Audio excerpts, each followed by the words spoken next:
ولا حول ولا قوة إلا بالله العلي العظيم. أعوذ بالله السميع العليم من الشيطان اللعين اللئيم الرجيم. بسم الله الرحمن الرحيم. وأفوض أمري إلى الله إن الله بصير بالعباد. حسبنا الله ونعم الوكيل، نعم المولى ونعم النصير. والحمد لله رب العالمين، والصلاة والسلام على أشرف الأنبياء والمرسلين الملقب بطه وياسين، محبوب رب المشرقين ورب المغربين، إمام الحرمين والقبلتين، مولانا ومولى الكونين، جد الحسن والحسين بالقاسم محمد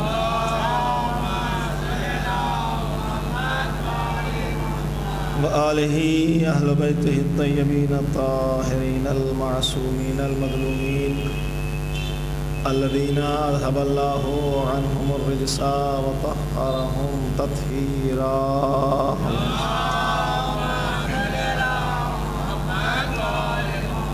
ولعنۃ الدائمۃ الباقیۃ المستمرۃ علی اعدائہم اجمعین وغاصبی حقوقهم من الآن إلى قیام یوم الدین. اما بعد فقد قال اللہ سبحانہ تبارک وتعالی فی کتابہ المبین وهو اصدق القائلین وقولہ الحق.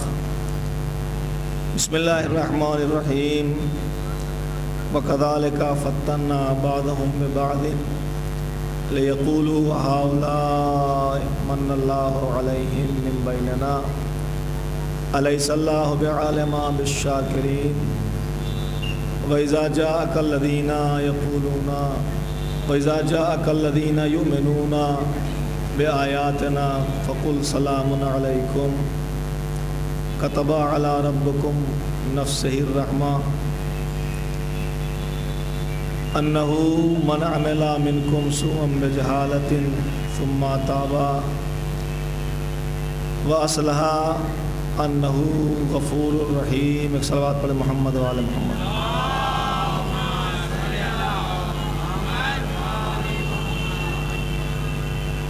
ارشاد رب العزت ہے، پروردگار نے اپنے بندوں کو آگاہی کے طور پر اس بیان کے ساتھ مطلع کیا کہ ہماری حالت اور ہمارے مزاج میں آرام طلبی، آسانیاں، آسائشیں اور ساتھ ساتھ میں فطرت میں تعریف کی چاہت، یہ سب چیزیں دیکھتے ہوئے خداوند کریم نے ہمیں آگاہی دی کہ ہم تمہیں سکون بھی دیں گے، ہم تمہیں آرام بھی دیں گے، ہم تمہاری زندگی میں چین بھی دیں گے، ہم تمہاری تعریف کے لائق بھی تمہیں بنائیں گے اور لوگوں کی زبان پر تمہارے قصیدے بھی جاری کریں گے، مگر شرط یہ ہے کہ پہلے ہم تمہیں آزمائیں گے، پہلے ہم تمہارا امتحان لیں گے، پہلے تم سے ہماری کچھ آزمائشیں ہوں گی، اور جب ان آزمائشوں میں تم پورے اترو گے، کھرے اترو گے، تو تمام نعمتیں جو تمہارا جی چاہتا ہے وہ تمہیں عنایت کی جائیں گی. کم سے کم یہ ہوگا کہ تم لوگوں کے درمیان میں تذکرے کے لائق ہوگے، تمہاری زندگی میں عزت، جاہ و حشم، بلندی، تقرب الہی، توکل پروردگار، ان چیزوں کا ایک اہم سلسلہ ہوگا. مگر ہم تمہیں آزمائیں گے ضرور، ہم تمہاری آزمائش ضرور کریں گے. اس سے پہلے کہ میدان آزمائش میں آؤ، آگاہی دے دی ہم نے. ذمہ داری تمہاری یہ ہے کہ اس امتحان میں کہ جس میں تمہیں کھڑا ہونا ہے، اس کے لیے غور و فکر کرو، اس کے لیے تدبر کرو، اس کے لیے سوچو۔ اور آزمائش بھی ہم کسی الگ مرحلے سے نہیں کریں گے، تمہاری زندگی کے جو امور ہیں، تمہاری زندگی کے جو مسائل ہیں، انہی میں تمہاری آزمائش ہوگی۔ میں نے کل ایک آیت پڑھ کے چھوڑ دیا تھا اور گفتگو کا سلسلہ وہیں سے آگے بڑھانے کی کوشش کروں گا۔ آزمائش کے بارے میں جو گفتگو ہوئی تو اس نے صاف لفظوں میں کہا کہ امور زندگی میں جو چیزیں ہیں انہی سے ہم تمہیں آزمائیں گے۔ اس سے پہلے گفتگو میں نے آپ کی خدمت میں بتایا کہ زندگی کس چیز کا نام ہے، حیات کس چیز کا نام ہے۔ اب جب ہمیں یہ سمجھ میں آ گیا کہ حیات اور زندگی کس کا نام ہے، تو اس حیات کی جو ضرورتیں ہیں، اس زندگی کی جو ضرورتیں ہیں، وہی امور زندگی میں شامل ہیں۔ امور زندگی کو دو جگہ پر تقسیم کیا گیا۔ ایک امور زندگی ہیں جو عبادات سے تعلق رکھتے ہیں، دوسری امور زندگی دوسرے وہ ہیں کہ جو معاملات سے تعلق رکھتے ہیں۔ ایک ہے عبادات کی منزلوں میں، ایک ہے امور زندگی معاملات کی منزلوں میں۔ ہر دو منزل میں امور زندگی آتے جاتے رہتے ہیں۔ جو عبادات کے مرحلے میں ہمیں کھڑا کیا گیا اور ہماری زندگی کے جو امور عبادت کے سلسلے سے ہیں، عبادت کے عنوان سے ہیں، ان کو بھی دو جگہ پر تقسیم کیا گیا۔ ایک عبادت انسان اور اللہ کے درمیان ہے، بندے اور معبود کے درمیان میں ہے، خالق اور مخلوق کے درمیان میں ہے، جس کا تعلق صرف بندے سے ہے اور معبود سے ہے، جس کا تعلق صرف مخلوق سے ہے اور خالق سے ہے۔ اس میں بندوں کا گزر نہیں ہے، کسی بندوں کو دخل نہیں ہے۔ وہ عبادت کا ایک سلسلہ ہے کہ جس میں صرف انسان ہے اور پروردگار ہے، انسان ہے اور اللہ ہے، بندہ ہے اور پروردگار ہے، اس کے درمیان عبادت کا سلسلہ ہے۔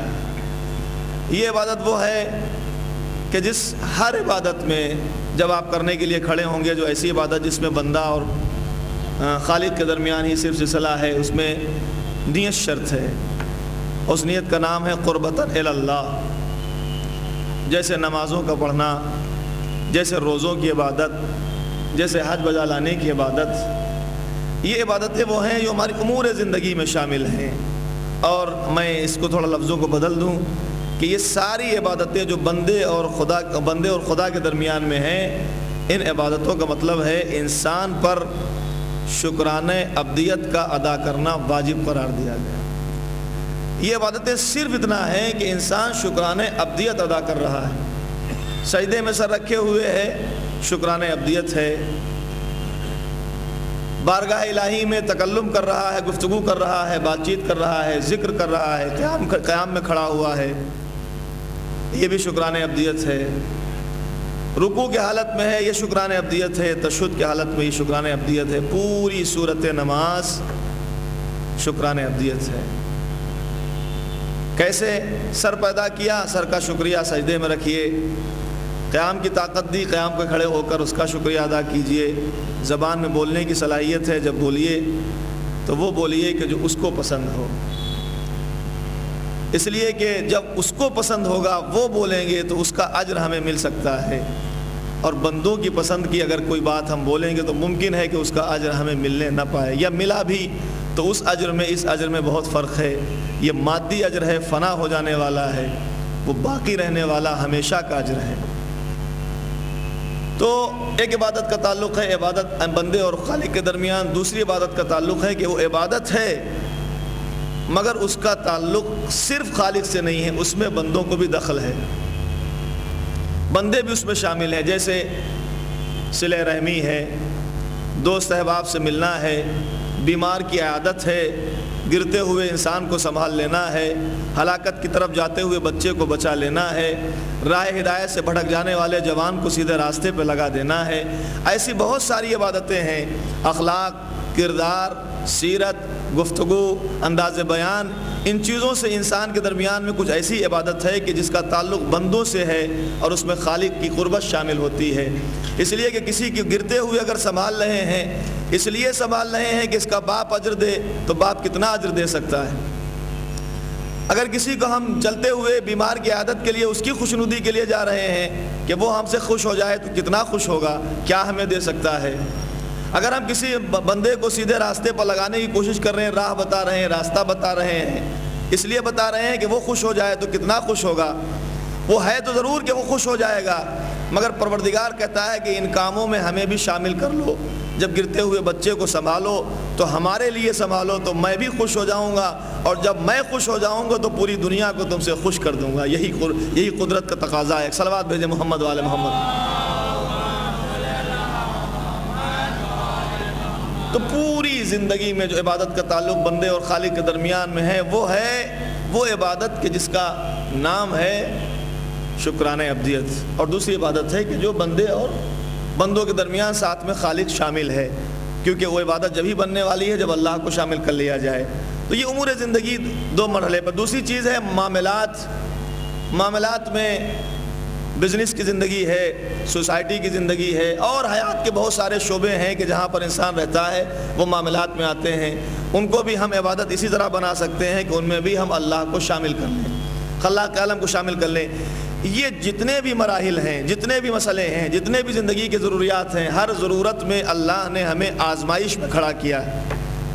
بہت تیز بھوک لگی ہوئی ہے، جی چاہتا ہے کہ کھانا رکھا ہے ہم کھا لیں، لیکن خدا کہتا ہے اب تمہاری آزمائش کا سلسلہ شروع ہوتا ہے۔ تو جو چاہتا ہوں، میں نے کل آیت پڑھی تھی، بسم اللہ الرحمن الرحیم، وَلَنَبْلُوَنَّكُمْ بِشَيْءٍ مِّنَ الْخَوْفِ وَالْجُوعِ وَنَقْصٍ مِّنَ الْأَمْوَالِ وَالثَّمَرَاتِ وَالْأَنفُسِ وَالثَّمَرَاتِ، کہ اب بھوک سے ہم تمہاری آزمائش کریں گے۔ بہت تیز بھوک لگی ہوئی ہے، جی چاہتا ہے کہ ہم یہ کھانا رکھا ہوا ہے اسے کھا لیں، لیکن کیا اس کو ہم یوں ہی اٹھا کر کھا سکتے ہیں؟ نہیں، اب ہمیں دیکھنا پڑے گا کہ یہ کھانا ہمارے لیے کیسا ہے، آیا ہم اس کو کھا سکتے ہیں کہ نہیں کھا سکتے ہیں۔ مطلب یہ ہے کہ جب ہم کھانے کے لیے ہاتھ بڑھائیں تو صرف ہمیں اپنے نفس پرستی کی بات نہ سمجھ میں آئے، بلکہ ہمیں خدا پرستی کی بات سمجھ میں آئے۔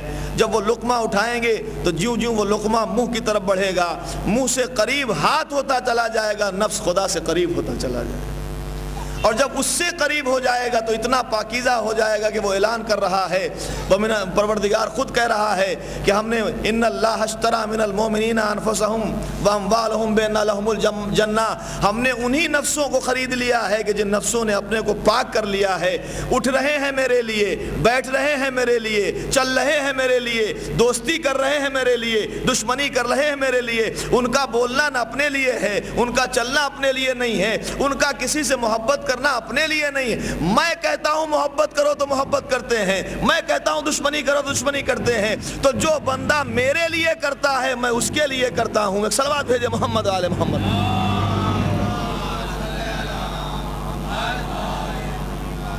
جو بندہ میرے لیے، ایک اور صلوات پڑھ دیجیے۔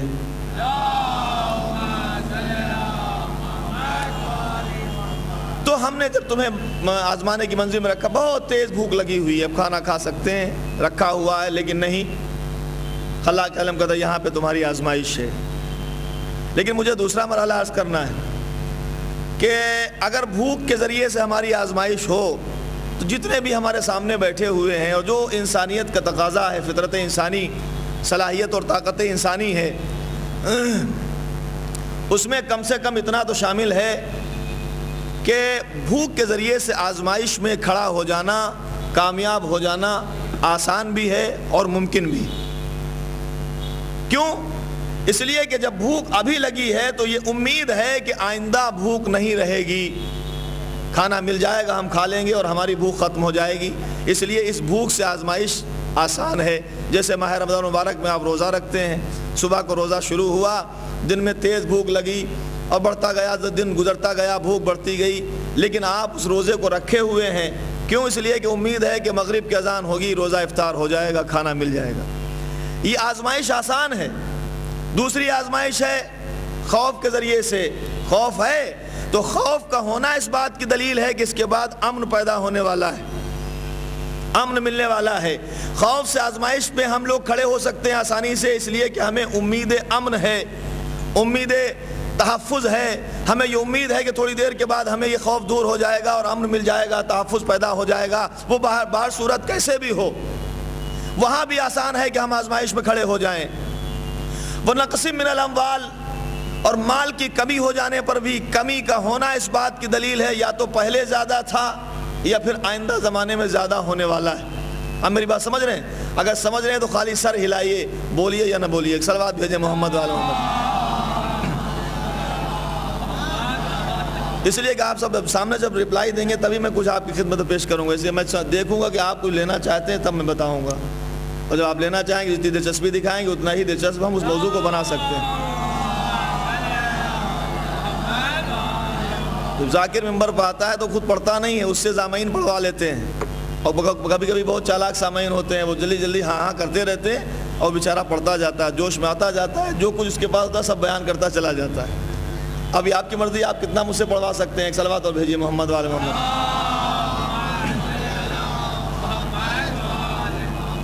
تو یہ آسان ہے کہ ہم بھوک سے آزمائش میں کھڑے ہو جائیں اور آزمائش میں کامیاب ہو جائیں، کیونکہ اس کے بعد امید ہے کہ ہمیں کھانا مل جائے، خوف کے بعد امید امن ہے۔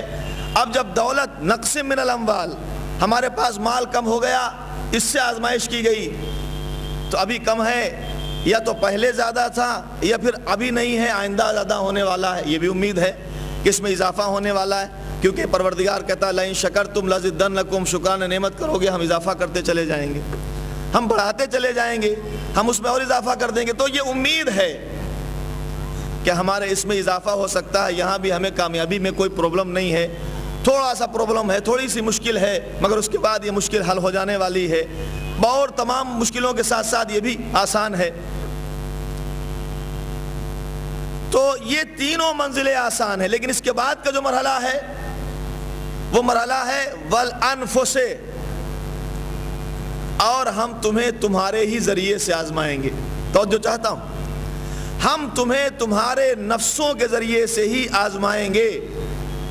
یہ مرحلہ بہت مشکل ہے، اس لیے کہ ہم کو ہمارے ہی ذریعے سے آزمایا جائے، ہمارے ہی ذریعے سے پرکھا جائے، ہم کو ہمارے ہی ذریعے سے امتحان لیا جائے، تو ہمیں پتہ کیسے چلے گا کب ہمیں پرکھا جا رہا ہے، کب ہمیں آزمایا جا رہا ہے، کب ہمیں سمجھایا جا رہا ہے، کب ہمیں امتحان کی منزل میں کھڑا کیا گیا۔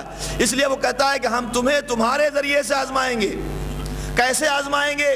حضور ختمی مرتبہ حضرت احمد مجتبیٰ محمد مصطفیٰ صلی اللہ علیہ وآلہ وسلم وہ فرماتے ہیں کہ انسان کے اندر نفسوں کی اقسام ہیں، نفسوں کی قسمیں ہیں، کم سے کم اس میں ایک قسم جو سب سے زیادہ اہم مانی جاتی ہے وہ ہے نفس امارہ، جس کا کام ہی یہ ہے کہ وہ ہمیشہ برائیوں کی طرف لے جائے۔ جی چاہتا ہے ادھر جائیں، لیکن نفس امارہ کہتا نہیں ادھر جاؤ، یہ تمہارے لیے اچھا ہے، یہ تمہارے لیے اچھا ہے، یہ تمہارے لیے بہتر ہے۔ نفس امارہ کے معنی یہ ہے کہ وہ ہمیشہ برائیوں کی طرف ابھارتا رہے، اور اسی نفس کے ذریعے سے ہمیں آزمایا جا رہا ہے۔ اس نفس امارہ کا کام کہ برائیوں کی طرف لے جاتا رہے، اور اگر صرف نفس امارہ کے اوپر ہمیں ڈیپینڈ کر دیا جاتا اور نفس کے اوپر چھوڑ دیا جاتا تو ممکن نہیں تھا کہ ہم کامیابی کا منہ دیکھ سکتے۔ اس لیے خدا نے ایک انتظام کیا کہ نفس کتنا بھی سرکش ہو مگر اس کی باغ ڈور، اس کا کنٹرول ہم نے تمہارے پاس جو عقل دی ہے اس کے حوالے کر دیا۔ اب تمہاری ذمہ داری ہے، تم چاہو تو عقل پہ نفس کو غالب کر دو یا نفس پر عقل کو غالب کر دو۔ اگر نفس عقل پر غالب ہوگا تو بدتری ملے گی، اگر عقل نفس پہ غالب ہوگا تو بہتری ملے گی۔ ایک صلوات بھیجے محمد وعلی محمد۔ امام جعفر صادق علیہ السلام کی خدمت میں آنے والا پوچھ رہا ہے، مولا ہم ایک سوال کرنا چاہتے ہیں کہ پوچھو، کہ ملائکہ افضل ام بنی آدم، کیا ملائکہ زیادہ افضل ہیں، بہتر ہیں، یا بنی آدم بہتر ہیں؟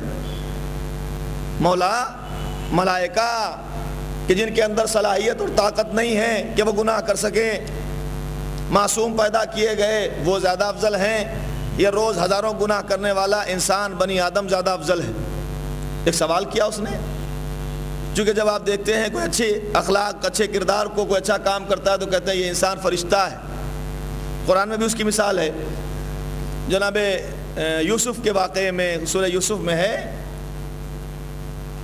کہ جب جو ہے زلیخا کے اوپر الزام لگایا گیا اور عورتوں نے اس پہ الزام تراشی کی تو اس نے ان کو بلایا، بلانے کے بعد پرتکلف انتظامات کیے، اور انتظامات کرنے میں ان سے ایک کام لیا، کہا کہ تم ایک کام کرنا کہ دیکھو تم جس کے بارے میں الزام لگا رہے ہو، تم ساری عورتیں ایک کام کرنا کہ دیکھو جس کو میں نے دیکھا ہے اس کو میں تمہارے سامنے سے گزاروں گی. ایسا کرنا کہ یہ نیبو جو تمہیں دیا ہے, نیبو ہی ہے بعض روایتوں میں, یہ نیبو جو تمہارے ہاتھ میں ہے اس کو اس چھری سے کاٹ دینا. روایت کہتی ہے کہ ہاں یہ دیا گیا, اور قرآن مجید میں اس کا تذکرہ بھی ہے. جب ہاتھ میں دیا گیا اور وہ لے کے کھڑی ہیں, اور جب سب تیاری ہو گئی کہ نیبو ہاتھ میں ہے اور کاٹنا ہی چاہتے ہیں, ایک سلوات بھیج کے تھوڑا سا آگے بڑھ جائیں تاکہ پیچھے آنے والوں کو اور موقع ملے. مل کے بیٹھے تھوڑا سا اور تھوڑا سا سرک جائیں, ایک سلوات بھیجتے رہے محمد والے.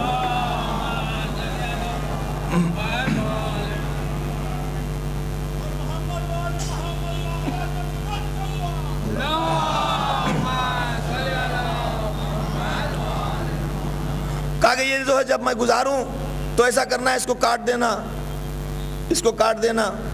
تو کہا ٹھیک ہے ہم کاٹ دیں گے. روایت کہتی ہے سب تیار ہیں, چھری لیے ہوئے ہاتھ میں, نیبو لیے ہوئے ہاتھ میں. جیسے ہی جناب یوسف کو گزارا گیا, آیت قرآن کی یہ کہتی ہے کہ انہوں نے اس کو کاٹا, اور کاٹنے کے بعد جب دیکھا تو انگلیاں کٹی ہوئی تھیں, اور جناب یوسف کو دیکھ کے کہا کہ ہاشا للہ, یہ انسان نہیں ہے بلکہ فرشتہ ہے, یہ انسان نہیں ہے بلکہ فرشتہ ہے. اور ایک نے دوسرے کو بتایا, آپ غور کریں گے میرے جملے پر, ایک نے دوسرے کو بتایا کہ تمہاری انگلی کٹ گئی. جس کی انگلی کٹی تھی اس کو احساس درد نہیں ہوا, اس کو خود کو احساس درد نہیں ہوا. اس کا مطلب یہ ہے قرآنی آیت کی روشنی میں ثابت ہو چکا ہے کچھ مرحلے ایسے ہیں کہ جہاں درد ہوتا تو ہے مگر احساس درد نہیں ہوتا.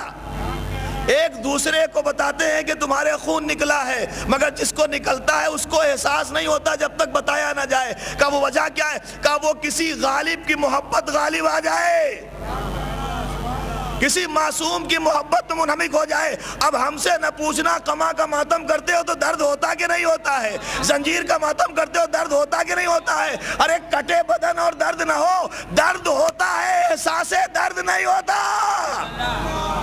ایک صلوات بھیج دے محمد اور آل محمد.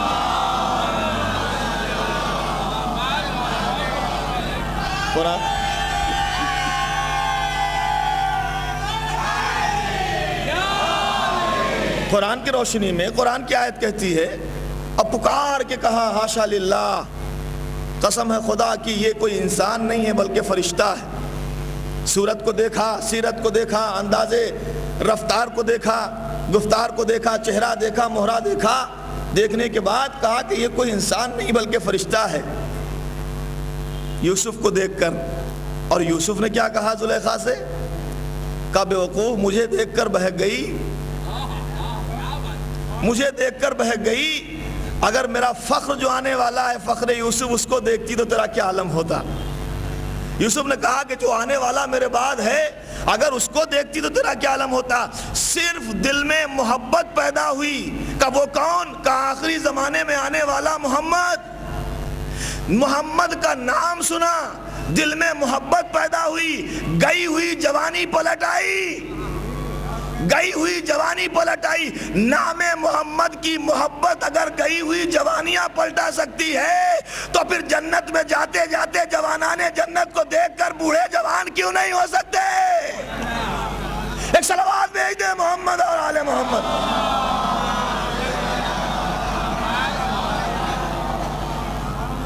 کہتے ہیں کہ جب جنت کا مرحلہ ہوگا اور وہاں بھیجا جائے گا تو پیغمبر نے خود ہی روایت بیان کی ہے, مشہور روایت ہے.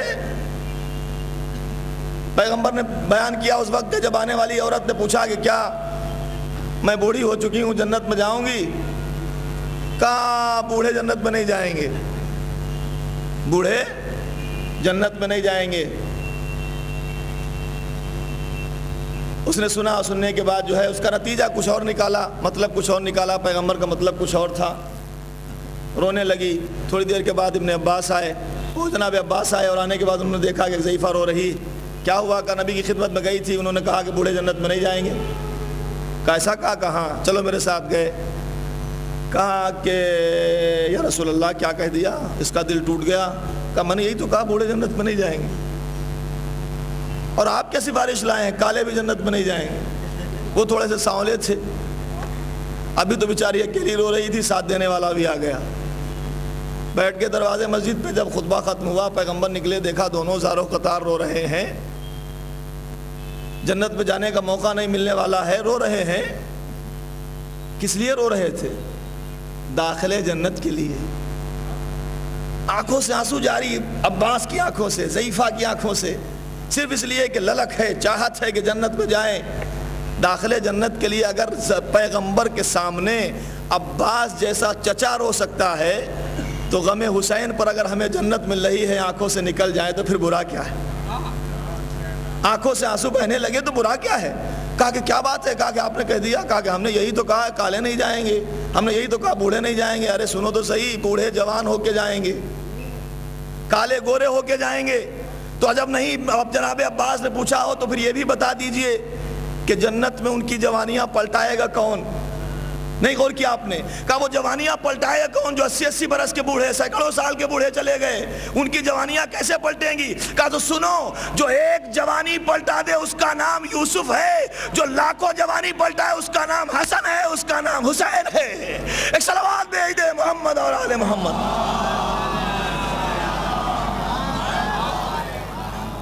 میں نے اس بات پر آپ کی یہ بات اتنی یہاں تک کہہ دی کہ جب انسان کوئی کام اچھا کرتا ہے کہتے ہیں فرشتہ ہے، قرآن میں بھی اس کی مثال موجود ہے، کیونکہ اس سے اچھا کام، بہتر کام ہوا، اچھا کام ہوا، کہہ دیا فرشتہ ہے۔ چھٹے امام سے پوچھا اس نے کہ بتائیے حضور، ام ملائکہ افضلون ام ملائکہ افضلون ام بنی آدم، ملائکہ افضل ہیں یا بنی آدم؟ چونکہ انسان جب دیکھتا ہے تو ملائکہ کو بہتر سمجھتا ہے، گناہ نہیں کرتے، اور اس کے نظر میں یہی سوال تھا اور اسی وجہ سے اس نے پوچھا۔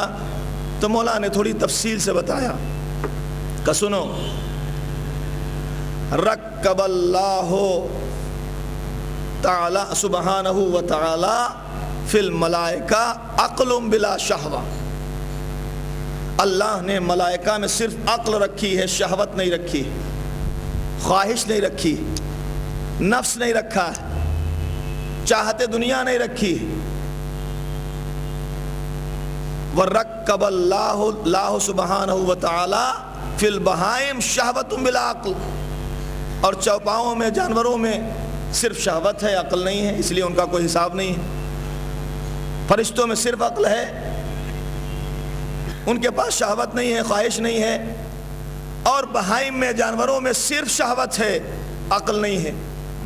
جب وہ کہیں ان کا موڈ ہوا جدھر چاہے چل دیا، جب انہوں نے چاہا کچھ کھا لیا، جب چاہا کرنے لگے، جو چاہے وہ کرنے لگے، ان کے پاس شہوت ہی شہوت ہے، عقل نہیں ہے۔ ولیکن رکب اللہ سبحانہ وتعالی فی بنی آدم کلیتہما، لیکن اللہ نے آدم کی اولاد، آدمیوں میں دونوں چیزیں رکھی، عقل بھی رکھی ہے، شہوت بھی رکھی ہے، خواہش بھی رکھی ہے، نفس بھی رکھا ہے، چاہت بھی رکھی ہے دنیا کی۔ سوال کیا تھا؟ دونوں میں کون افضل ہے؟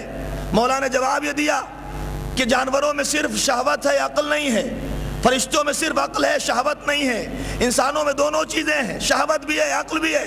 وہ دو راہے پہ کھڑا ہوا ہے، وہ دو راہے کی منزل پر کھڑا ہوا ہے۔ مولا نے جواب دیا کہ جس کی عقل شہوت پر غالب ہو جائے وہ فرشتوں سے افضل ہو جائے گا، اور جس کی شہوت عقل پر غالب ہو جائے وہ جانوروں سے بدتر ہو جائے گا۔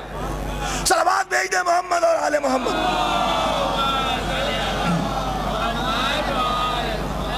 اب عقل کو شہوت پر اگر غلبہ حاصل ہو گیا تو انسان فرشتوں سے افضل ہے۔ اور اگر میرے ساتھ چلیں اور آپ تھوڑا سا تردد ہو کہ کیسے ہو سکتا ہے تو میں دکھاؤں۔ ایک بوریا نشین انسان، جو کی سوکھی روٹی کھانے والا انسان، زمین پر بیٹھنے والا انسان، گرتے ہوئے کو سنبھالنے والا انسان، پھٹے کپڑے، پیوند لگے ہوئے کپڑے پہننے والا انسان اپنے گھر میں اطمینان سے عبادت کر رہا ہے، دروازے پہ فرشتوں کی قطار لگی ہوئی۔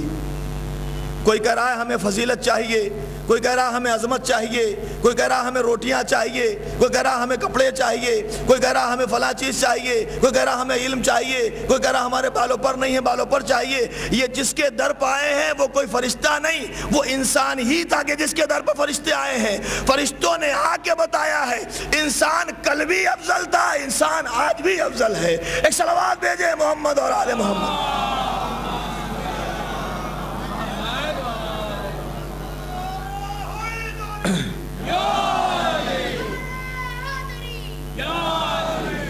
تو ہمیں ہمارے ہی ذریعے سے جب آزمایا جائے اور کہا جا رہا ہے کہ ہم تمہارے نفسوں کے ذریعے سے تمہیں آزمائیں گے، تو ہمیں تدبر کرنا پڑے گا، غور کرنا پڑے گا، فکر کرنا پڑے گی کیا بات ہے اور کیسے کیسے آزمایا جائے گا، کیسے کیسے ہمیں امتحان کی منزل میں کھڑا کیا جائے گا، ہمیں سمجھنا ضروری ہے۔ کیونکہ جو دشمن ہمارے سامنے ہے اس سے لڑ لینا آسان ہے، لیکن جو دشمن ہمارے اندر ہے، جو صراحت کیے ہوئے ہمارے اندر رہ رہا ہے، اس سے لڑنا ذرا مشکل ہے۔ اسی لیے حضور خطیب مرتبہ جو میں عرض کر رہا تھا کہ جب ایک جنگ سے واپس آ رہے ہیں، راستے میں فتح حاصل کرنے کے نشے میں تمام مسلمان چلے آ رہے ہیں، بہت خوش ہیں، کچھ تو لڑنے کے بعد فتح حاصل کر کے خوش ہیں، کچھ بیچارے اس لیے خوش ہیں کہ لڑنے ہی نہیں پڑا اس لیے خوش ہیں کہ اگر لڑنا پڑتا تو مشکل ہو جاتی، اچھا ہوا یہ لوگ جیت گئے ہمیں لڑنا نہیں پڑا۔ تو بہرحال سبھی خوش ہیں کیونکہ فتح حاصل ہوئی، اسلام کو دین کامیاب ہو گیا، نبی کو کامرانی ملی۔ جب واپس آ رہے ہیں نبی جہاد کر کے آ رہے ہیں، مجاہدین راہ خدا جھومتے ہوئے چلے آ رہے ہیں۔ ایک جگہ پہ قیام ہوا، پیغمبر نے خطبہ دیا، اس لیے کہ لیڈر کے فرائض میں یہ بھی شامل ہے کہ جو اس کے ساتھ چل رہے ہیں ان کی تعریف بھی کرے، اگر وہ کوئی اچھا کام کرے تو ان کو سراہے بھی، ان کی ہمت افزائی بھی کرے، اس لیے کہ ہمت افزائی سے ان میں اور ہمت بڑھ جاتی۔ اس میں ان کا فائدہ کم ہے، اس لیڈر کا فائدہ زیادہ ہے۔ پیغمبر نے خطبہ شروع کیا، الحمدللہ اللہ نے ہمیں فتح نصیب کی، اللہ نے ہمیں کامیابی دی، اور اس نے وعدہ کیا ہے محمد سے کہ ہم تمہیں ہر منزل پر کامیابی دیں گے، مگر شرط یہ ہے کہ ہر کام ہمارے لیے کرو۔ بڑی اچھی کامیابی ملی، بہت مشکل جہاد کر کے آئے، تلواریں کھائیں، تیر چلائے، تبر چلائے، قتل کیا، قتل ہوئے، ہمارے کچھ ساتھی چلے بھی گئے، ہم نے کچھ لوگوں کو نار جہنم میں پہنچا بھی دیا۔ اتنا بڑا خطبہ دیا، اور خطبہ دینے کے بعد لوگ خوش ہو رہے ہیں نیچے سے کہ ہماری تعریفیں ہو رہی ہیں، ہمیں سراہا جا رہا ہے، ہم سے کہا جا رہا ہے، ہم سے گفتگو ہو رہی ہے، پیغمبر بیان کر رہے ہیں، لوگ خوش ہو رہے ہیں۔ جب بیان کرتے کرتے بیان کا اینڈ آیا، تقریر کا جب اخیر آیا، نتیجہ سنایا، تو کہا بہت اچھی بات ہے کہ ہم لوگ جہاد کر کے آئے ہیں، مگر جو ہم نے جہاد کیا ہے وہ جہاد اصغر ہے۔ اور فرمایا کہ جو ہم نے جہاد کیا ہے وہ چھوٹا جہاد ہے، وہ جہاد اصغر ہے۔ جیسے ہی پیغمبر نے یہ کہا تو جس کے سینے پھولے ہوئے تھے پچک گئے، جو لوگ اپنی بہادری پر ناز کر رہے تھے سہم گئے، اور بڑی مشکل سے ایک آدھے نے جرأت کی، کہا حضور یہ فرمائیے کہ اتنا بڑا جہاد کر کے آئے، جانیں چلی گئیں، جانیں لے لیں، یہ زخم جو بدن پہ ابھی دکھائی دے رہے ہیں ان میں درد ہے، تکلیفیں اٹھائیں، پیاسے رہے، میدان جنگ میں جو ہے لوہے کی گرمی میں رہے، سب کچھ ہم نے کیا، پھر بھی آپ کہتے ہیں چھوٹا جہاد ہے۔ اتنا سارا کام کر کے آ رہے ہیں، اتنی بڑی فتح نصیب ہوئی، اتنا بڑا جہاد کر کے آ رہے ہیں، خون بہا کے آ رہے ہیں، تلواریں کھا کے آ رہے ہیں، آپ کہتے ہیں چھوٹا جہاد ہے، تو کیا اس سے بھی بڑا کوئی جہاد ہے؟ غور فرمایا آپ نے، کہا کہ کوئی اس سے بھی بڑا جہاد ہے؟ تو پیغمبر نے کہا اس سے بھی بڑا ایک جہاد ہے، کہ اس کا نام کیا ہے؟ کہ اس کا نام ہے جہاد بالنفس۔ اس لیے کہ اس جہاد سے صرف جسم ختم ہوتے ہیں، جانیں جاتی ہیں، مگر اگر جہاد نفس میں ہار گئے تو پھر جان نہیں، روح بھی چلی جائے گی، ایمان بھی چلا جائے گا، اعمال بھی چلے جائیں گے۔ ایک صلوات بھیج دے محمد اور آل محمد۔ یہ جو تلواریں چلا کے ہم جہاد کر کے آئے ہیں، یہ جہاد تحفظ جسم کے لیے ہے، لیکن جو ہمیں جہاد کرنا ہے تحفظ ایمان کے لیے، اس جہاد کا نام ہے جہاد بالنفس۔ پروردگار کہتا ہے ہمیں تمہیں نفسوں کے ذریعے تمہیں آزمانا ہے، ہمیں تمہارے نفسوں کے ذریعے آزمانا ہے، اور وہ نفس جو ہر وقت ہمیں برائیوں کی طرف آمادہ کرتا رہتا، اب یہ گناہ کر لو، یہ گناہگار ہوگا تو دیکھا جائے گا. ہمارے جوان کبھی کبھی تو یہ سوچتے ہیں یہاں کر لو وہاں کون دیکھتا ہے. نہیں وَعَلَى الْأَعْرَافِ رِجَالٌ. قرآن مجید کہتا ہے سورہ اعراف میں کہ کچھ لوگ اعراف کی منزلوں پر کھڑے ہوں گے اور دیکھ رہے ہوں گے, چہرہ دیکھیں گے پہچان لیں گے. جیسے ہی چہرہ دیکھیں گے پہچان لیں گے, پتہ چل جائے گا یہ گنہگار ہے یہ گنہگار نہیں ہے, کہاں سے آیا ہے کیا کر کے آیا ہے, اس کا چہرہ بتا دے گا. ایسا نہیں ہے کہ وہاں کوئی دیکھے گا, نہیں, جو یہاں ہوگا وہاں نہیں ہوگا, نہیں. اس سے کہ وہاں کی سبکی آئے, اس سے پہلے کہ وہاں کی پریشانی آئے, تکلیفیں آئیں, یہاں ہمیں اپنے لیے آسانیاں پیدا کرنا ہے. اور اگر وہاں سبکی اور پریشانی نہ ہوتی تو حضور ختم مرتبہ حضرت احمد مجتبیٰ محمد مصطفیٰ صلی اللہ علیہ وآلہ وسلم بارگاہ الہی میں اسرار الوہیت کے بعد مسلسل کہہ رہا ہے پروردگار نبی ہمارے مہمان ہیں, آپ ہمارے گھر میں تشریف لائے, ہمارے پاس آئے ہیں, آپ کچھ مانگیے, آپ کو کچھ چاہیے, آپ کا کوئی سوال ہے تو میں معراج کے وہ سوال آپ کو سناؤں گا جس میں تقریباً 100 سے زیادہ سوال ہیں پیغمبر نے جو کیے ہیں, اور ایک ایک سوال بہت قیمتی سوال ہے. موقع ملے گا میں دھیرے دھیرے وہ سناؤں گا, ایک ایک سوال دو سوال سناتا رہوں گا آپ. 100 سے زیادہ سوال ہیں جو پیغمبر اسلام نے بارگاہ الہی میں کیے, اور ان سوالوں کا جواب پروردگار نے انہیں دیا. اور یہ خالق و مخلوق کے درمیان ڈائریکٹ گفتگو ہے. پردے کے پیچھے سے آواز آ رہی ہے, پردے کے ادھر نبی کھڑے ہوئے ہیں, ادھر سے آواز آ رہی ہے, نبی سوال کرتے جا رہے ہیں, آواز آتی جا رہی ہے, جواب ملتا جا رہا ہے. اچھا, نبی بڑی دلچسپی لے رہے ہیں, ایک سوال کر لیتے, 2 سوال کر لیتے, 4 سوال کر لیتے, سینکڑوں سوال پوچھتے ہی جا رہے ہیں, پوچھتے ہی جا رہے ہیں. اچھا کچھ چیزیں اس کے لیے رکھ دیجئے, زمین پر جائیے جبرائیل سے پوچھوا لیجئے. کہ نہیں, ساری باتیں مجھے ابھی پوچھنا ہے, اس لیے کہ ایسا موقع بعد میں ملنے والا نہیں ہے. کیا مطلب؟ پیغمبر کا جو آواز آ رہی ہے وہ میرے کان میں رس گھول رہی ہے, یہ لہجہ پھر سننے کو ملنے والا نہیں ہے, اس لیے اس لہجے کو بار بار سننے کے لیے میں نے بار بار سوال کیے ہیں, بار بار جواب آیا ہے. ایک صلوات بھیج دے محمد اور آل محمد. اور سارے سوالوں کے بعد, سارے جواب مل جانے کے بعد ایک خواہش پوچھی گئی. کوئی خواہش؟ کہ پروردگار ساری خواہشیں تو نے پوری کر دی. جبرائیل کے ذریعے زمین کے خزانوں کی چابیاں پھینک دی, میرے حوالے کر دی. میں نے زمین کے خزانے نہیں چاہیے تھے, آسمان کے خزانے نہیں چاہیے تھے, واپس کر دیا, لے جاؤ. جبرائیل خزانوں کو میں کیا کروں گا, میرے پاس جو خزانہ ہے وہی کافی. کائنات کا مالک تو نے مجھے بنا دیا, رحمت للعالمین کہہ کے ہمارا تعارف کرا دیا, جنت پہ ہماری اولاد کا قبضہ دے دیا, اپنی مرضی ہمارے برادر کو دے دی, تمام تر ذمہ داریاں ہماری نبھانے کے بعد تو نے سب کچھ ہمیں دے دیا, ہماری کوئی خواہش نہیں ہے. کہ پھر بھی کوئی خواہش؟ توجہ چاہتا ہوں, بار بار اصرار ہوا کوئی خواہش. یہی تو بے نیازی ہے انسان کی, یہی انسان کی بے نیازی ہے, اور یہی سبق سکھایا اہل بیت نے کہ بے نیاز ہو جاؤ اپنی زندگی میں, پھر دیکھو خدا خود پوچھے گا کہ بتاؤ تمہاری رضا کیا ہے. پوچھ رہے پروردگار, بار بار پوچھ رہا ہے کوئی خواہش. تو نبی نے کہا کہ پروردگار جب تو اصرار کرتا ہے تو ایک خواہش ہے, تمنا.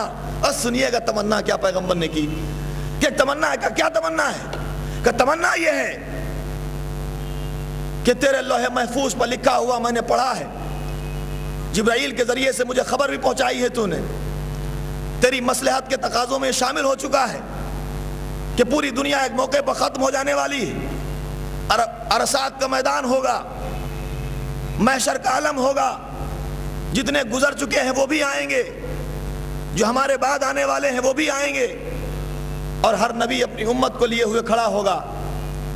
مالک یہ ہماری امت ہے, پروردگار یہ ہماری امت ہے, ہر امت کا حساب و کتاب ہوگا. کہاں, بے شک ایسا ہونے والا ہے. ہم میزان نصب کریں گے اور اس میزان پہ اعمال کو تولیں گے. ہم سوچتے ہیں کہ کوئی ترازو لگائی جائے گی, ایک طرف کچھ نیکیاں رکھی جائیں گی, ایک طرف برائیاں رکھی جائیں گی. جو نیکیوں کا پلہ بھاری ہو جائے گا وہی کامیاب ہو جائے گا. قرآن میں ہے ذکر اس کا, وَالْوَزْنُ يَوْمَئِذٍ الْحَقُّ فَمَنْ ثَقُلَتْ مَوَازِينُهُ فَأُولَٰئِكَ هُمُ الْمُفْلِحُونَ. قیامت کے دن اعمال کا تولا جانا حق ہے, جس کا اعمال کا پلہ بھاری ہوگا وہی کامیاب ہوگا. ہم یہ سوچتے ہیں کوئی ترازو ہوگی. میزان کوئی ترازو نہیں ہے. میزان ایک ذات کا نام ہے جس کو پیغمبر پہلے فرما چکے ہیں, یا علی انتا میدان القیامہ, اے علی آپ قیامت کی میدان ہے. آپ کے ذریعے سے اچھائیاں بھی جانی جائیں گی, آپ کے ذریعے سے برائیاں بھی جانی جائیں گی. ایک صلوات بھیج دیں محمد اور آل محمد. یا علی انتا میدان القیامہ, یا علی انتا وشیعتک هم الفائزون. وہی کامیاب ہونے والا ہے جو آپ کے ساتھ میں ہے, اسی کو کامیابی ملے گی جو آپ کے ساتھ ہے. کا پروردگار ہاں ایسا سنا, کہا بالکل صحیح ہے, وہاں تمام حساب و کتاب ہوگا. کا تو پھر یہ بھی ہوگا کہ جنہوں نے گناہ کیا ہے ان کے گناہ کھول دیے جائیں گے. کہاں, وہاں تو زبانیں خاموش ہو جائیں گی, رونگٹے بولیں گے, ہاتھ پیر جواب دیں گے, اور چاروں طرف سے لوگ دوڑ رہے ہوں گے, کہیں سے سفارش مل جائے, کہیں سے ہماری کوئی سفارش کر دے, شفاعت کر دے, سب پریشان ہوں گے. کہا تو وہاں پروردگار سبکی ہوگی. جب ایک دوسرے کو دیکھیں گے تو لوگ جو ہے سبکی محسوس کریں گے, اپنے کو ذلیل سمجھیں گے, کاش میں نے یہ نہ کیا ہو. کہاں یہ بھی ہے قرآن میں, میں نے آیت بھیجی, لکھی ہوئی ہے لوح محفوظ میں, تمہارے پاس پہنچائی جائے گی. اس میں ہے یوم یعض الظالم علی یدیہ, کچھ لوگ اپنے ہاتھوں کو قیامت کے دن کاٹیں گے اور کہیں گے کاش میں نے اس کی دوستی نہ کی ہوتی. اب یہ اس آپ ڈھونڈ لیجئے, میں نے تو خالی بتا دیا. صلوات بھیج دے محمد علیہ محمد. اور آگے کہے گا اے کاش ہم نے فلاں شخص کو اپنا خلیل نہ بنایا ہوتا, رسول کے ساتھ ہم نے سبیل کو بھی مانا ہوتا. پوچھا گیا سبیل کیا ہے, تو امام نے فرمایا اہل بیت جو ہیں ہم السبیل الہی, وہی سبیل الہی ہیں. ان کے ساتھ اگر رسول کے ساتھ ان کو مانا ہے تبھی کامیابی. کا ایسا بھی ہوگا, سبکی میں ہوں گے, پریشانی میں ہوں گے, بلکہ اس سے بھی زیادہ کہیں گے یا لیتنی کنتو تراب, اے کاش میں مٹی بنا دیتا, جوتیوں کے نیچے رگڑے جاتے وہ اچھا تھا, یہاں سبکی تو نہ ہوتی. لو ان لنا کرتن فنکون من المؤمنین, اے کاش کہ ہمیں تو پلٹا دے دوبارہ تو ہم ایمان والے ہو کے آئیں. یہ کون لوگ ہوں گے جو کہہ رہے ہوں گے کہ ہم جائیں, ہمیں بھیج دے تاکہ ہم مومن بن کے آ جائیں. تو پروردگار نے بھی جواب دیا ہوگا کہ یہ وہی لوگ ہوں گے جنہوں نے امیر المومنین کو چھوڑ دیا. صلوات میں بھیجے تو میرا کیا قصور ہے.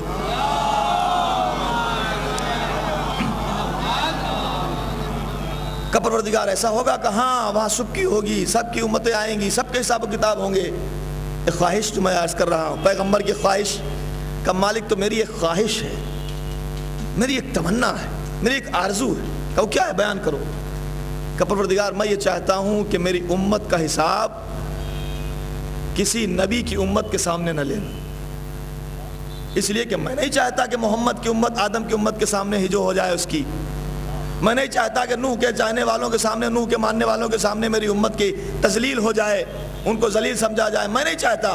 مالک میری خواہش یہ ہے کہ میرے امتیوں کا حساب کسی امت کے سامنے نہ لینا. خلاق عالم نے کہا کہ ٹھیک ہے تمہاری خواہش منظور ہے, لیکن میری طرف سے اعلان سن لو. اگر تمہاری خواہش یہ ہے کہ تمہاری امت کا حساب کتاب کسی دوسری امت کے سامنے نہ ہو, تو میرا اعلان یہ ہے کہ میں تمہاری امت کا حساب تمہارے سامنے بھی نہیں لینے والا. اس کا حساب میں جانوں گا, وہ جانے گا. نہ تم سمجھ پاؤ گے نہ دوسری امتیں جان پائیں گی. ایک صلوات بھیج دے محمد اور آل محمد. وہ حساب تم بھی نہیں سمجھ سکتے, وہ حساب ہم جانیں گے, وہ جانیں گے. ان کا حساب ہمارے ساتھ ہوگا, ہم اس کو ہم سمجھیں کہ ہمارا بندہ ہے, اس کا حساب تمہارے سامنے بھی نہیں لیں گے. پیغمبر کی خواہش تھی یہ. تو پروردگار کہتا ہے ہمیں نفس کے ذریعے سے تمہیں آزمائیں گے, تمہارے ذریعے سے آزمائیں گے. اس سے پہلے کہ آزمائش کی منزل میں کھڑے ہو تدبر کرنا تمہاری ذمہ داری ہے. قرآن بار بار کہتا ہے افلا یتدبرون فی القرآن ام علی قلوب اقفالها, کیوں غور نہیں کرتے, کیوں تدبر نہیں کرتے, کیوں فکر نہیں کرتے. قرآن مجید کی آیتیں رکھی ہوئی ہیں, غور کرو, فکر کرو, سمجھو. جتنا سمجھتے جاؤ گے راستے کھلتے جائیں. ہدایت کے لفظ کو جب دیکھو تو ہدایت کے بارے میں تدبر کرو, معاشیات کے لفظوں کو دیکھو تو معاشیات کے بارے میں تدبر کرو. یہ دنیا ہم نے تمہارے لیے پیدا کی ہے, جتنا غور کرتے چلے جاؤ گے اتنی بلندی ملتی چلی جائے گی, اور جتنا تم بلند ہوتے چلے جاؤ گے دنیا سے اتنا کنارہ کشی ہوتی جائے گی. آپ نے دیکھا ہوگا جب آپ سفر کرتے ہیں, جو لوگ حج و زیارت کو جاتے ہیں وہ تو خاص طور سے, یا جنہیں بھی موقع ملا ہوائی جہاز سے سفر کرنے کا, جب آپ ہوائی جہاز پہ بیٹھے ہیں، ایئرپورٹ سے جب اڑنے لگا اور چلتے چلتے جب تھوڑا سا اوپر ہوا تو کیا ہوتا ہے، وہ زمین جو بھی بڑی بھاری دکھائی دے رہی تھی.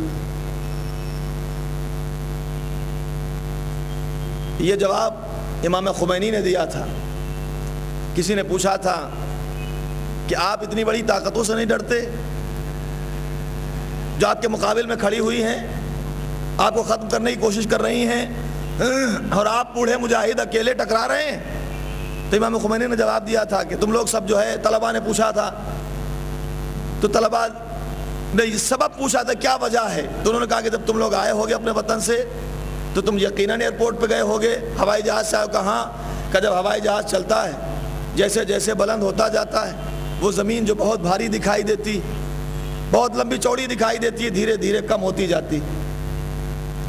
یہ انسان ابھی اچھا خاصا لمبا تھا، تھوڑا اوپر گئے اور چھوٹا ہو گیا، اوپر گئے اور چھوٹا ہو گیا، اور جب وہ جا کے برابر ہو جاتا ہے جہاں اس کو چلنا ہے، تب اگر آپ نیچے دیکھیں گے تو آپ کو صرف دھواں دھواں دکھائی دے گا، دھواں دھواں، اس کے علاوہ کچھ دکھائی نہیں دیتا. کہاں ایسا ہی ہوتا ہے کہ تو پھر سمجھ لو ہم نے اپنے کو اتنا بلند کر لیا، ہم خدا سے جا کے اتنا قریب ہو گئے کہ اب ہمیں دنیا صرف دھواں دکھائی دے رہی ہے، کوئی طاقت نظر نہیں آ رہی ہے. اب ہم ہیں اور وہ ہے، وہ کہتا جاتا ہے، ہم کرتے جاتے ہیں. ایک صلوات بھیج دے محمد اور آل محمد. اب صرف دھواں دھواں ہے، اب دنیا سے کنارہ کشی ہو گئی، ہم الگ ہو گئے، جدا ہو گئے. اسی لیے حدیث پیغمبر ہے، حضور ختم مرتبہ احمد مجتبی محمد مصطفیٰ صلی اللہ علیہ وآلہ وسلم، آپ فرماتے من عرف اللہ خاف اللہ ومن خاف اللہ سخط نفسہ عن الدنیا. جو اللہ کو پہچان لیتا ہے وہ اللہ سے ڈرتا ہے. ڈرنے کا مطلب یہ نہیں کہ جب اذان کا وقت ہو تو دور بھاگ جائیں.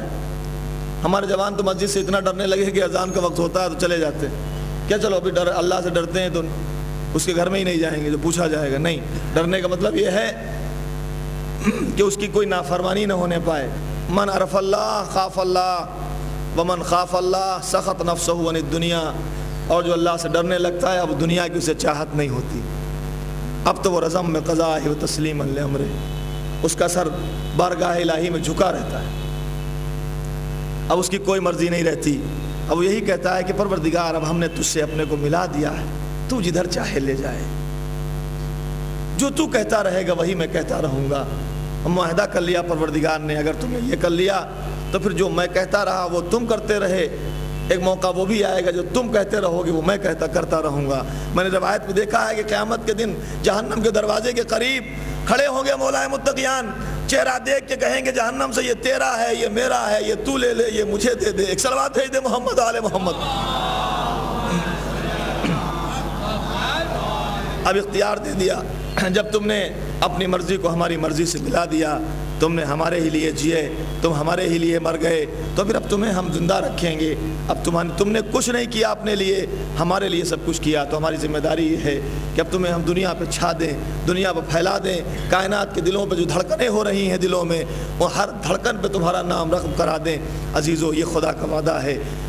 اشکرنی اشکرکم، تم ہمارا اذکرنی اذکرکم، تم ہمارا ذکر کرو ہم تمہارا تذکرہ کریں گے. ہم لوگ جس کا تذکرے کے لیے یہاں بیٹھے ہوئے ہیں، جس کا ذکر کرنا چاہتے ہیں، جانتے ہیں اس ہستی کا نام کیا ہے؟ اس ہستی کا نام حسین ابن علی علیہ الصلوۃ والسلام.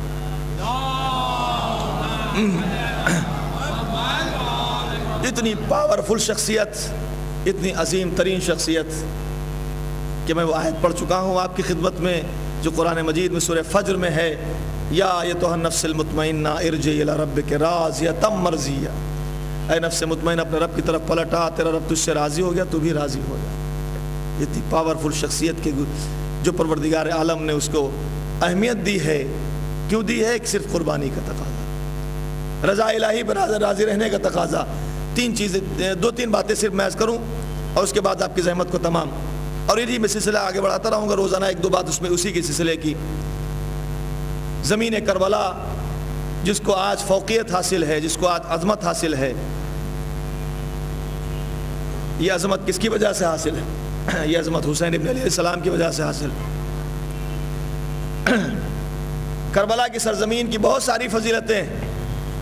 ان میں کم سے کم پہلی فضیلت یہ توجہ چاہتا ہوں، پہلی فضیلت یہ ہے کہ جب زمینوں کو اجازت ملی اور زمینوں نے اپنی عظمتیں بلند کرنا شروع کی، بیان کرنا شروع کی، تو سب سے پہلے زمین مکہ بولی، جہاں حرم الہی ہے، خانہ کعبہ ہے، کائنات کا مرکز ہے، پوری دنیا سمٹ کر جہاں آتی ہے زیارت کے لیے۔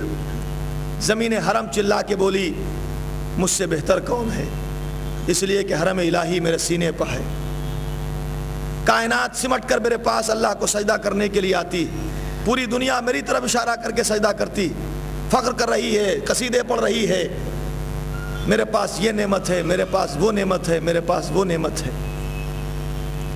جب زیادہ فخر کیا تو کوئی نہیں بولا، خود خدا بولا، اے زمین مکہ ہوش میں آ، اے زمین حرم قابو رکھ، اتنا فخر زیبا نہیں، یقیناً تجھے فخر ملا ہے، لیکن ایک زمین اور ہے جسے تجھ سے زیادہ میں نے فخر دیا ہے، تجھ سے زیادہ میں نے عظمت دی ہے۔ پھر اشارہ ہوا، اے زمین کربلا تو اپنی قسمت پر ناز کر، اس سے کہہ دے اگر تیرے پاس حرم ہے تو صاحب حرم میرے پاس ہے، اگر تیرے پاس کعبہ ہے تو محافظ کعبہ میرے پاس ہے، اگر تیرے پاس زمزم ہے اور جو باب شفا ہے تو خاک شفا میرے پاس ہے۔ اس سے کہہ دے کہ اگر تجھے پیدا کرنا مقصود نہ ہوتا تو اسے بھی میں پیدا نہ کرتا، اس لیے کہ ابتدا وہیں سے کی ہے، انتہا تجھ پر کرنا تھی۔ ایک صلوات بھیج دے محمد اور آل محمد۔ اس سے کہہ دے کہ اگر وہ نہ ہوتا تو یہ حرم آج موجود نہ ہوتا جو تیرے سینے میں چھپا ہوا ہے، تیرے پاس وہ درے بے بہا ہے، وہ گوہر بے بہا ہے کہ جس کے اوپر جتنا ناز کیا جائے اتنا کم ہے۔ فخر نہ کر، اس لیے کہ تجھ سے زیادہ تفخرات، تجھ سے زیادہ عظمتیں، تجھ سے زیادہ فضیلتیں میں نے خاک کربلا کو دی ہیں، اور اتنی عظمتیں دی ہیں کہ اگر خاک کربلا صرف گزرتے ہوئے گنہگار کے جنازے پر پڑ جائے تو میری رحمت کا تقاضا یہ ہے کہ حسین کے طفیل سے اسے معاف کر دو۔ وہ جنازہ کہ جس کے لیے مولا متقیان غالب علی کل غالب علی ابن ابی طالب علیہ السلام منع کر چکے تھے کہ دیکھو خدام حرم کو حکم ہوا کہ کل ایک جنازہ آنے والا ہے، صبح سویرے وہ لوگ یہاں حرم کے قریب دفن کرنے کی کوشش کریں گے، گنہگار ہے، اسے یہاں دفن نہ ہونے دینا، دفن نہ ہونے دینا۔ حکم ہو گیا، صبح کو دربان دروازے پہ کھڑے ہوئے ہیں، نجف کے دروازے پہ کوئی آنے والا قافلہ کوئی جنازہ لے کے داخل نہ ہو جائے۔ صبح سے لے کر شام ہو گئی، کوئی نہیں آیا، ڈیوٹی بدل گئی، رات میں کچھ لوگ کھڑے ہیں، نہیں آیا۔ عالم خواب میں پھر دیکھا خدام نے کہ مولا متقیان فرما رہے ہیں کل صبح وہ لوگ آنے والے ہیں، دیر ہو گئی، ایسا کرنا ہے احترام سے انہیں لے کے آنا اور میرے پہلو میں جگہ دینا۔ فوراً اس نے پوچھا، مولا جس جنازے کو کل آپ نے دفن کرنے سے منع کیا تھا آج اس کے احترام کا حکم دے رہے ہیں، وجہ کیا ہے؟ تو فرمایا تمہیں معلوم ہے کل آنے والے تھے وہ لوگ کہاں کل، لیکن رات کے سناٹے میں، رات کے اندھیرے میں وہ لوگ راستہ بھٹک گئے اور صبح پہنچنے والے تھے، وہ نہیں پہنچ سکے، رات میں چلتے چلتے اتفاق سے وہ زمین کربلا کی طرف نکل گئے۔ اس گنہگار کا جنازہ وصیت کے مطابق لا رہے تھے اور زمین کربلا کی طرف چلے گئے، ہوا کے تند جھونکے نے زمین کربلا کی خاک کو اڑایا اور اس جنازے پہ لا کے رکھ دیا۔ حکم الہی ہوا کہ میں نے اس کو بخش دیا، جب خدا نے بخش دیا تو میں نے پہلو میں جگہ دے دی۔ ایک صلوات بھیج دے محمد اور آل محمد۔ اس سے کہو فخر نہ کرے، کربلا تیری قسمت میں، تیرے پاس، تیرے دامن میں وہ درے بے بہا ہیں کہ جن پر جتنا فخر کیا جائے اتنا کم ہے۔ اور عزیزو ہم آپ کو کیا بتائیں، وہ موتی ہیں زمین کربلا کہ جنہوں نے ابتدا، انتہا، درمیان، ہر منزل پر صرف یہ کیا ہے کہ رضم بقضاء و تسلیما لامرہ۔ کیا کوئی سوچ سکتا تھا کہ ننھے ننھے بچے، چھوٹے چھوٹے بچے اس عالم میں آئیں گے؟ ایک فضیلت میں نے عرض کی، اگلی فضیلتیں آئندہ انشاءاللہ کوشش کروں گا میں آپ کی خدمت میں عرض کروں گا۔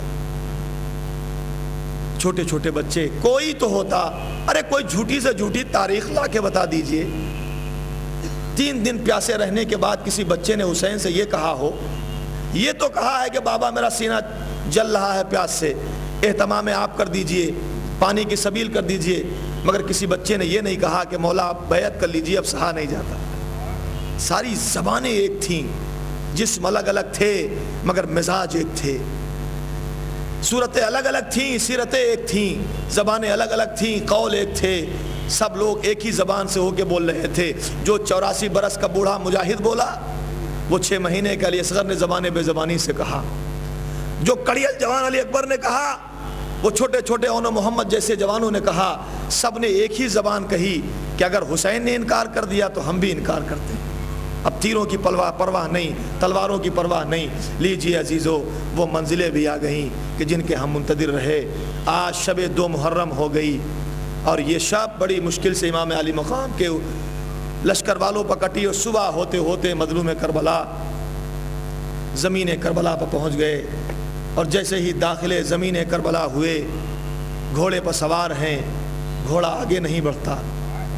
گھوڑا بدل لیا کہ شاید تھک گیا ہوگا، سواری تھک گئی اس لیے آگے نہیں بڑھتی، دوسرا گھوڑا بھی نہیں بڑھا، یہاں تک کہ روایت کہتی ہے 7 گھوڑے حسین نے بدلے کہ شاید کوئی تو چلے، لیکن کوئی گھوڑا آگے نہ بڑھا۔ اتنے میں کہ اس سے پہلے کہ کچھ معلوم کریں، کچھ پوچھیں، کچھ لوگ دکھائی دیے۔ کہا بھیا ذرا یہ بتاؤ اس زمین کا نام کیا ہے؟ کسی نے کہا آقا اس زمین کو شط فرات کہتے ہیں، فرات کا کنارہ۔ کہا کہ کوئی اور نام ہے؟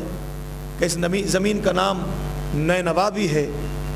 کہ کوئی اور نام ہے؟ کئی نام بتائے، مسلسل نام بتاتے گئے۔ ایک بزرگ آگے بڑھا، کہا ہاں میں نے سنا اس زمین کا نام کربلا بھی ہے، اس زمین کو کرب و بلا بھی کہتے ہیں۔ امام نے کہا اچھا اس زمین کو کرب و بلا کہتے ہیں؟ کہا ہاں۔ اترے گھوڑے سے، ایک مٹھی خاک اٹھائی، سونگھا، اور زمین پر انا للہ و انا الیہ راجعون کہہ کے پھینک دیا۔ خاک جب زمین پر پھینکی تو میرے مولا کی آنکھوں میں آنسو تھے۔ عجب نہیں کسی نے بڑھ کے پوچھا ہو آقا اس خاک میں کیا مل گیا آپ کو؟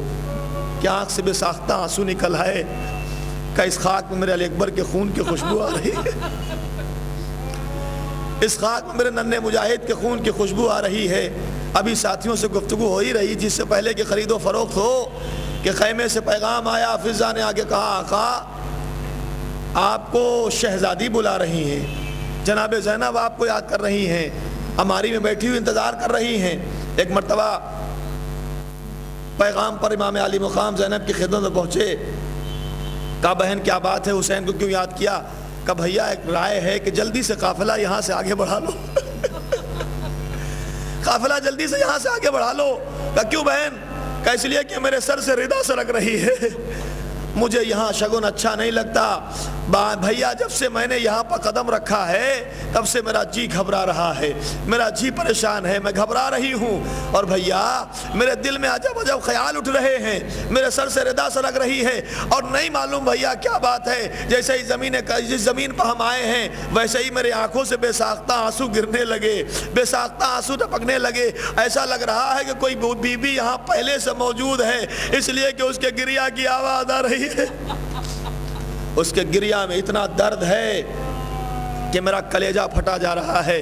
امام نے فرمایا بہن یہی ہماری منزل ہے، یہی ہمیں رکنا ہے۔ لیجئے امام نے اس زمین کو خریدا اور بنی اسد کے قبیلے والوں کے حوالے کر دیا، ایک نشان بتایا اس زمین پر تم لوگ اس سے باہر کھیتی کر سکتے ہو، یہ زمین یہاں تک ہماری ہے، یہاں ہماری قبریں بنیں گی۔ ان سے وصیتیں فرمائیں، وصیتوں میں کہا کہ دیکھو ہمارا یہاں پہ شہادت کی منزلیں ہوں گی، ایک وقت وہ آئے گا کہ جب کوئی ہمیں اٹھانے والا نہ ہوگا، ہمارے ساتھی یہاں مارے جائیں گے، یہ بوڑھے مجاہد، یہ جوان ساتھی، یہ بچے سب شہید ہو جائیں گے۔ جب وہاں کے لوگوں کو بلایا کہ دیکھو تمہارے لیے ہم نے تمہارے لیے پوری زمین ہبا کر دی، اس زمین کے علاوہ جس کو میں نے دائرہ کھینچا ہے اس زمین میں تم کھیتی بھی کر سکتے ہو، مگر 2-3 شرطیں ہیں۔ پہلی شرط یہ ہے کہ تم ہمارے لاشیں کو دفنا دینا، جب ہمارے لاشیں کوئی دفنانے والا نہ ہو تو گھر سے آنا اور ہمارے لاشیں کو یہاں پر دفنا دینا، یہ ہماری جگہ ہے۔ دوسری بات یہ ہے کہ جب کوئی ہمارا دور دراز سے چاہنے والا یہاں ڈھونڈتا ہوا ہے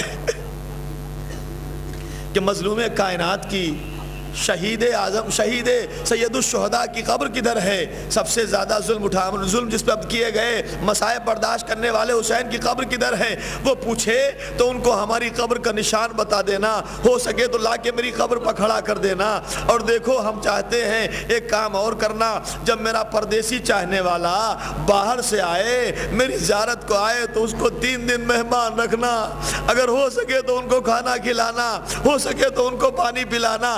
ارے مولا خود پانی نہ پیا، مہمانوں کے پانی کا اہتمام کر رہے ہیں، خود کھانا نہ کھایا، مہمانوں کے کھانے کے انتظام کر رہے ہیں، خود کی میزبانی نہ کی گئی، خود میزبانی کا اہتمام کر رہے ہیں۔ مولا آواز دیتے میں خود تو بھوکا رہ سکتا ہوں مگر چاہنے والا بھوکا رہے حسین کو برداشت نہیں ہے۔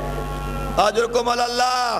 امام ششم فرماتے ہیں جب آنکھ سے آنسو نکلے تو بارگاہ الہی میں لو لگاؤ کہ پروردگار ان آنسوؤں کے تصدق سے کوئی گھر ایسے نہ اجڑے جیسے کربلا میں حسین کا گھر اجڑا، کوئی باپ اس طرح بیٹے سے جدا نہ ہو جیسے اکبر سے حسین جدا ہو گئے، کوئی بچہ کسی باپ کے ہاتھوں پر اس طرح نہ منقلب ہو جیسے فنقلب الصبی علی ید الامام، ننھا سا بچہ حسین کے ہاتھوں پر منقلب ہو گیا۔ جب کوئی انسان آنکھوں میں آنسو بھر کے اللہ سے لو لگاتا ہے اس کی دعا قبول ہوتی ہے۔ کہ دیکھو ان کو یہاں مہمان رکھنا اور تم ہمارے قبروں کو بنا دینا، یہ جگہ ہے یہاں قبریں بنے گی۔ وصیت فرما دی امام نے۔ تھوڑی دیر گزری تھی، ان میں سے عورتوں کو بلایا، کہا کہ سنو دیکھو اگر تمہارے مردوں پہ پابندی ہو تو تم لوگ آ کے ہماری قبر بنا دینا، تم لوگ ہمارے لاشوں کو اٹھانا اور یہاں دفنا دینا۔ پھر تمنا امام عالی مقام کے اور رہ گئی، ان سے وصیت کرنے کے بعد آخر میں بچوں کو بلایا، کہا دیکھو اگر تمہارے ماں باپ پر پابندی ہوگی تو تم پر کوئی پابندی نہیں ہوگی، کھیلتے ہوئے گھر سے چلے آنا، ایک ایک مٹھی خاک اٹھانا ہمارے لاشے پر ڈال دینا، تم بھی یہاں سے چلے جاؤ گے آسانی سے، ہمارا لاشا بھی چھپ جائے گا۔ میرے مولا بڑا اہتمام کر رہے ہیں کہ آپ کی لاش کو دفنایا جائے، مگر ہم نے تو یہ دیکھا کہ 3 دن تک کوئی دفنانے والا نہیں تھا، 3 دن تک آپ کا لاشا وہیں پڑا رہا زمین کربلا پہ۔ جیسے ہی زمین کا خرید و فروخت ہو گئی، وصیتیں ہو گئیں، عباس خیمے لگائیے، عباس نے خیمے لگانا شروع کیے۔ جیسے ہی خیمے لگا رہے ہیں، آنے والا رسالہ 1000 کا رسالہ سامنے کھڑا ہے، کہتا ہے حاکم کا حکم یہ ہے کہ فرات کے کنارے سے خیمے ہٹا لو، کہیں اور لگا لو، اس لیے کہ یہاں افواج یزید کے خیمے لگنے والے ہیں۔ امام علی مقام سے پہلے جو خیمے لگا رہا تھا یعنی عباس دلاور کے پاس سے شخص آیا، کہتا یہاں سے خیمے ہٹا لو۔ ایک مرتبہ تیوری پر بل چڑھ پڑ گئے اور علی کے لال کو جلال آ گیا، تلوار کو نیام سے نکالا کہ عباس سے خیمے کی ہٹانے کی باتیں کرتا ہے۔ ارے کس کی مجال ہے کہ شیر کے ہوتے ہوئے حسین کے خیمے دریا کے کنارے سے ہٹا لے۔ جب بفرے ہوئے شیر کو دیکھا تو کسی نے حسین کو خبر دی، کہا کہ آقا عباس کو جلال آ گیا، عباس کو جلال آ گیا۔ کیوں؟ کہ اس لیے خیمے کے ہٹانے کی باتیں کی جا رہی ہیں۔ تو حسین سوچنے لگے کہ جب حسن مجتبیٰ کے اوپر تیر چلے میں نے کہا کربلا نہیں ہے، جب مجھے دربار میں ذلیل کرنے کی کوشش کی گئی میں نے کہا کربلا نہیں ہے، مکے میں جلال آیا میں نے کہا کربلا نہیں ہے، اشراف کو جلال آیا تو میں نے کہا کربلا نہیں ہے، جہاں جہاں جلال آتا رہا کربلا نہیں ہے کہہ کے روکتے رہے، مگر عباس سے آج کیسے کہیں گے عباس کربلا نہیں ہے؟ اس لیے سر نے اڑائے ہوئے خیمے جناب زینب کے پاس پہنچے۔ آواز دی شہزادی، اے بہن زینب، ایک گزارش ہے حسین کی۔ کہ وہ کیا ہے؟ کہ عباس کو جلال آ گیا ہے، میں روکوں تو کیا کہہ کے روکوں؟ تم ایسا کرو عباس کو روک لو، اس لیے کہ کہہ دو ان سے حسین کی تمنا یہ ہے کہ خیمے ہٹا لو۔ ایک مرتبہ زینب نے جب پیغام حسین سنا فضہ کو بھیجا، فضہ گئی، عباس آپ کو شہزادی بلا رہی ہے۔ جناب عباس جو ہے محاذ لیے کھڑے ہیں، لیکن جیسے ہی نام سنا شہزادی بلا رہی ہے، جلدی سے نام کے تلوار کو رکھا، سر کو نوڑائے ہوئے زینب کے سامنے کھڑے ہیں، ہاتھوں کو باندھے کھڑے، شہزادی کیا حکم ہے؟ زینب نے کہنا شروع کیا، میرے اچھے بھائی، آپ بہت اچھے بھائی ہیں، آپ سب سے اچھے بھائی ہیں، آپ اپنے آقا کا بڑا خیال رکھتے ہیں، آپ اپنے آقا کی مدد کرنے آئے ہیں، آپ کو اپنے آقا کی عزت بڑی پیاری ہے، لیکن میرے بھائی آقا کی تمنا یہ ہے کہ خیمے یہاں سے ہٹا لو اور جلدی ریتی پر لگا لو، اس لیے کہ آقا کہہ رہے ہیں کہ ہم اپنی طرف سے جنگ شروع نہیں کرنا چاہتے۔